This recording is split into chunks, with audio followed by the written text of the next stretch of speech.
As we've said before, the Clone Wars weren't really one big conflict. It was millions of small wars playing out across the galaxy, with the Grand Army of the Republic and CIS droid army intervening as they saw fit.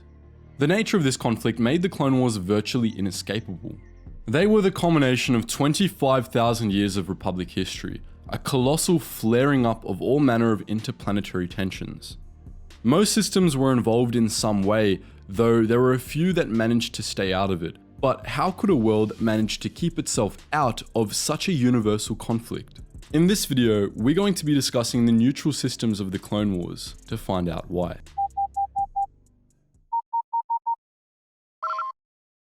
Attention, Sergeant on deck! The battle lines of the Clone Wars shifted quicker than the sands of Tatooine.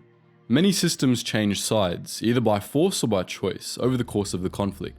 Some also waited to pick a side until a few months or even a few years into the Clone Wars. We'll be discussing neither today, as they do not, in our eyes, count as neutral. Instead, we'll be talking about systems that wanted no part in the Clone Wars, and in some way or another, tried to have no part in the Clone Wars. To discuss those systems and the different ways in which they stayed neutral, we'll be grouping the neutral worlds into 4 categories: Wild Space, Hutt Space, those under the Council of Neutral Systems, and Corellia. First, let's tackle the easiest way to stay out of the Clone Wars, living out in the middle of nowhere. Before the outbreak of the Clone Wars, there were a number of systems out on the galactic fringe that weren't part of the Republic, either because of how remote they were, because next to nobody lived there, or both. Some of these systems joined the CIS, but most of them just remained neutral, and during the Clone Wars, they just kept doing what they had been doing before, vibing out in the void. If you lived on Belkadan, for example, neither the Republic nor the Confederacy gave a sith about you because you were simply outside of the bounds of the conflict, and not strategically viable in any way. But as the Lurman of Maradan and the colonist of Pakura discovered, being in wild space wasn't necessarily a get-out-of-war free card. There were some strategically important parts of wild space, and only worlds that truly had no strategic value, like Belkadan, could be considered safely neutral in the Clone Wars. Nonetheless, the Clone Wars affected wild space markedly less than any other region, as most of those systems were affiliated with neither the Republic nor the Confederacy beforehand. Many systems would have liked to remain similarly neutral, but their location in Republic or Separatist space forced them onto one side or the other, something worlds in wild space didn't have to worry about. Next up, we have the second easiest way to stay out of the Clone Wars: be a Hutt world. As we've discussed in earlier videos, the first rule of galactic geopolitics is that you don't mess with the Hutts. The Hutts opted to stay neutral in the Clone Wars, and neither the Republic nor the Confederacy was capable of forcing them to choose a side. They were persuaded to allow the Republic to access their hyperspace routes after the Battle of Teth, but that wasn't really a breach of neutrality, as the systems of Hutt space remained unaffiliated with the Republic. Only Toydaria picked a side, choosing to host a Republic base after the mission to Rugosa. The rest of Hutt space was mostly untouched by the Clone Wars, thanks to the sheer power and influence of the Hutt Council. But there were some serious downsides to this method of remaining neutral, most notably being ruled by the Hutts. The Clone Wars weren't necessary for life to be miserable in Hutt space, where the government was an all-powerful criminal organization and most beings who weren't Hutts were slaves. Only the supremely desperate sought to escape the war by fleeing to Hutt space, as in all honesty, the Clone Wars were probably preferable to Hutt rule. The most well-known neutral worlds were those that were part of the Council of Neutral Systems, an alliance of 1,500 star systems that aligned with nobody but each other. Technically, these systems were part of the Republic as they were involved in the Galactic Senate, but they otherwise recused themselves from Republic affairs during the war and were treated harshly by both sides as a result. Though members of the Council of Neutral Systems didn't have any real political ties to each other aside from neutrality, it should be noted that the Council was dominated by systems from the vicinity of Mandalore, the capital of the Council. Indeed, we only know of one neutral system from the Council that wasn't a Mandalorian world.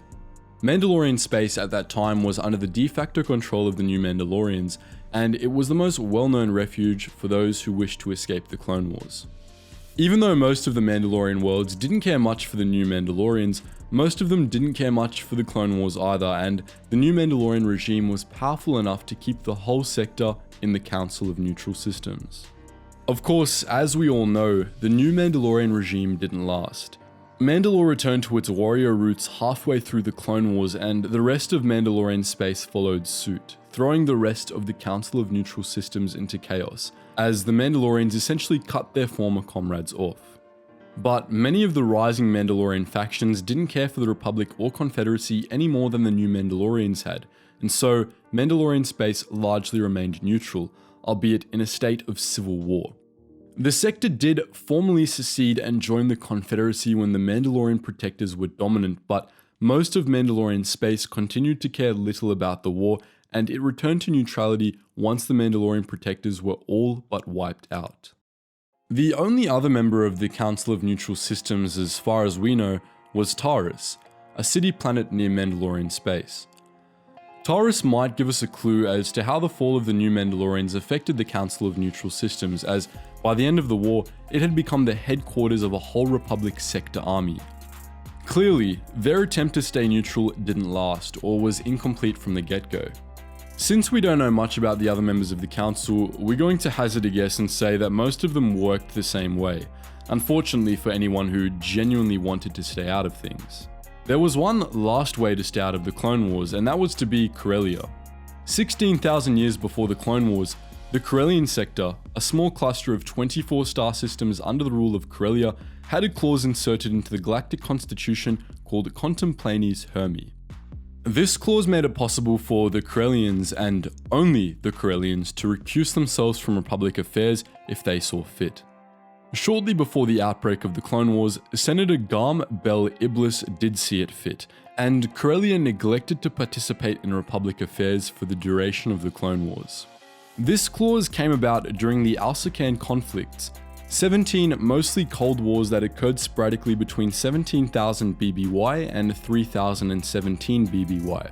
These conflicts were small-scale civil wars between Coruscant Alsacan and their colonies and allies, typically fought over colonization. They typically consisted of little more than saber-rattling with a small battle here and there, and were more a political affair than anything.